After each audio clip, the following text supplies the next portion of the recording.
saw a lot of videos of UFOs. I mean, what the fuck has been going on with that shit? These niggas are here. These UFOs keep coming to Earth, and it made me think of an idea for a movie. Sounds dumb, but hear me out. In my movie idea, we find out that these aliens are originally from Earth. That they're from an ancient civilization that achieved interstellar travel and left the Earth thousands of years ago. Some other planet they go to when things go terrible for them in the other planet. So they come back to Earth, decide that they want to claim the Earth for their very own. It's a pretty good plot line now. Everybody got that? I call it Spacebrews. Holy shit! Space Jews. All right. It's gonna get worse than that. Hang in there. It's gonna get way worse than that. And pretty wild. So we sent Action News reporter Mike Delastrito to get the real story. But what he found shocked everyone and could leave you wondering, are UFOs real? And forget the short-term fixes and diets that don't work. Ivriy has a plan for every lifestyle to help you win the battle of the bulge. Breaking news, solving problems. This is Channel 13 Action News, live at 11. Well, let's take another trip back into the realm of paranormal tonight. Last night we had ghost hunters, now UFOs. That's right, and there is a Las Vegas guy making an extraordinary claim about extraterrestrials. So we sent Action News reporter Mike Delastrito to check it out. Mike? All right, guys, just listen up here. This guy says the Old Testament, written in Hebrew, taught him how to summon UFOs. All right, he says he can also do this on command, and he adds he's been doing it for 25 years, keeping all of it secret until now. These beings are here. They're here. They're just sitting right up there. We met up with Prophet Yahweh, seer of Yahweh, at Doolittle Park off Lake Mead. We picked the day, we picked the time, and we picked the location. Everyone's going to think you're absolutely nuts. Well, I thought I was absolutely nuts. Until he says he saw UFOs. Over the years, 1,500 of them. If we make it 1,501 today, what do you think? I'll try it. He says the voice in his head told him to go public now.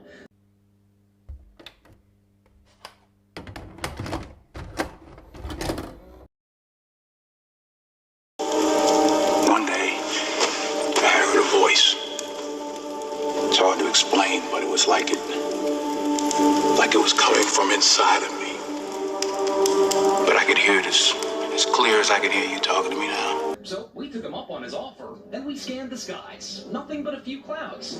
When the prophet started praying for a sighting, I wasn't exactly convinced. I pray, oh Yahweh, that you send a sighting so that they know that I am not mentally ill. I am not a false prophet, like those who seek to kill me say I am. I do something straight up. Oh, brother, look at it. There it is. You can barely see it, a white speck. Then another sighting. There it is. I got it. Photojournalist Jonathan Hawkins locks in on it. Let's take a closer look here. It's an orange sphere that appeared out of nowhere. I call the boss with an unexpected change in my story.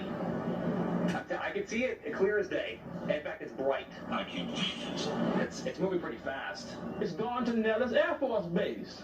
It wants to be seen. We called Nellis to see what these things might be. Guess what? They didn't call us back. But this thing started coming back toward us. It's coming toward us now, I think. What? See, it's coming up toward us. Whoa, man! Oh, hallelujah! Then, a few seconds later, it disappeared. It's going back up in space. Prophet Yahweh isn't concerned. He says it'll be back. And I'm still not quite sure what those things were. Now, if I didn't see this for myself, I probably would have just laughed this whole thing off. Prophet Yahweh says, though, this is just the beginning. He says we're going to see a lot more of these things starting next week. And he says one will come down low enough for all of Las Vegas to see. Mike Delastrito, Channel 13 Action News. Interesting. You know what? If anybody knows what that was, please call Mike Delastrito and identify that out. Wrote the post, you wrote the term Space Hebrews. Mm-hmm. So, to start out with, where do you get this term Space Hebrews from? What do you mean by that, my brother? When you go into the ancient text, you discover that the original people Now, I'm going to try to put it in a way that's a little bit politically correct because I don't want to piss too many people off who are really believing in a lot of religious stuff. But from my research, the people that were called the God, or the entity that was called God in the Old Testament of the Bible, is actually a person named Enlil. And I do mean a person, not a creator of a universe. If you want any more proof of this, just go read the book of Deuteronomy and you'll see what God orders people to do: rape women and kill children and everything else. That's not a creator. But anyway, they began this genetic modification of existing peoples that were already here. These are black people that were here already. And they decided they were going to try to manipulate them in a way to get them to do the work for them, the workload that they had, where they were doing a lot of strip mining of the planet. They were actually making this planet into like a breakaway civilization. And they decided to do some genetic modification. They didn't create human beings, but they genetically modified who would have been now our cousins. Somebody that was an existing hominid on this planet, probably more intelligent than us consciously because their skulls were bigger. We found the skulls, which means the pineal gland was probably bigger. The DNA was very similar though. But these became the chosen people of God, the people who are the original Hebrews, which were the original Jews. Jewish people don't hail from Khazaria. Okay, Khazarians are the Caucasian Jews that inherited the faith from the Ethiopians, from the black people.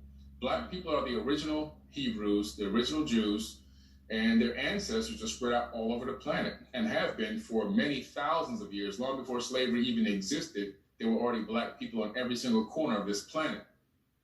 The Hebrews, the original Hebrews, which are the black Jews, they still have their temples in Ethiopia, which is where I was going to go this summer before the COVID-19. I was going to go out there to see the Lalibela temples, which are the temples that they have there that are carved out of a mountain from the outside going in using technology. But they still have their temples. They still read the Torah, the original Torah. They speak Hebrew. They write, from right to left. They're the ones who taught the Khazarians the faith. And then the Khazarians took the faith and migrated with it back to Europe and spread it around Europe. Even though the Ethiopians and the blacks are the original Hebrews, which were quote unquote God's chosen people, they still have been banned from going into Israel to this very day and living there. They've really been banned from taking their real true lineage there. But they still persist in Africa where they originated. But these space Hebrews, the reason why I call them space Hebrews is because the people that tinkered with their DNA were also, it was a race. Now, the race of these Anunnaki people are a little mixed depending on the text and the age of the text. But there's a particular race of the Anunnakis. Anunnaki is a generalized term. It doesn't mean one specific group of people. This is what a lot of people have not learned because they haven't read all the text. When you spread the text out from different sources, you realize that there's different races of Anunnaki. Anunnaki just means people who came from heaven to earth or from space to this planet. Regardless, it doesn't matter whose face it is now, it's still a direct bloodline of the Anunnaki. And you can see the face of the Sphinx. You can see the face of the huge statues at Abu Simbel. They had extremely African features, but they weren't from Earth. They definitely were not from Earth. And why do I say definitely? Because the text says they weren't from Earth, and the people who observed them said they didn't come from Earth either. So these are space people. Now, they also, according to Aboriginal history, which I just came back from Australia a couple of months ago, right before this COVID-19 took off. I got great videos and footage there you can see on my account. They also claimed, the Aboriginal elders claimed that they were brought here by these same people and seeded on the planet. So there's an account of people being seeded on the planet, and there's also an account of people being genetically tinkered with on the planet as well. So the thing that's really interesting about this, though, is these space Hebrews, the reason why they're space Hebrews or this lineage is because the DNA was added to them. In other words, the essence or the DNA from these quote-unquote gods, these space Hebrews, was added to the existing hominid on this planet, making a hybrid race or a demigod race, which are a majority of the black people. A demigod race of people that have this alien DNA as well as some of the DNA from the existing hominid, which was our cousin, making us a demigod or a hybrid or a little bit of the Earth and a little bit of from space.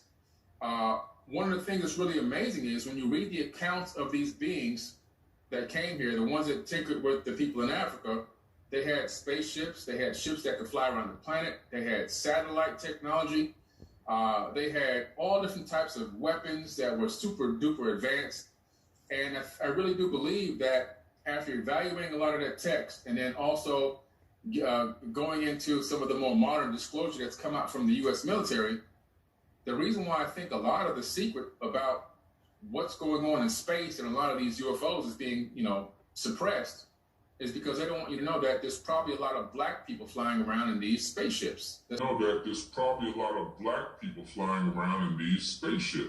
just my personal opinion. I don't think there's a lot of little green men with antennas on their head flying these ships.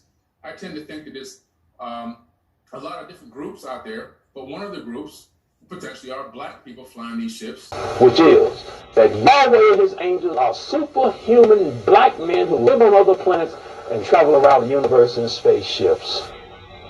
And that the Messiah, when he returns, hallelujah, when he returns, he will invade this planet with over 20,000 intergalactic battleships, and he's going to take this planet over and set up a government that shall rule over nations as nations rule over their people. And he shall rule the nations of the earth and all people on this planet with a rod of iron, but in righteousness and truth.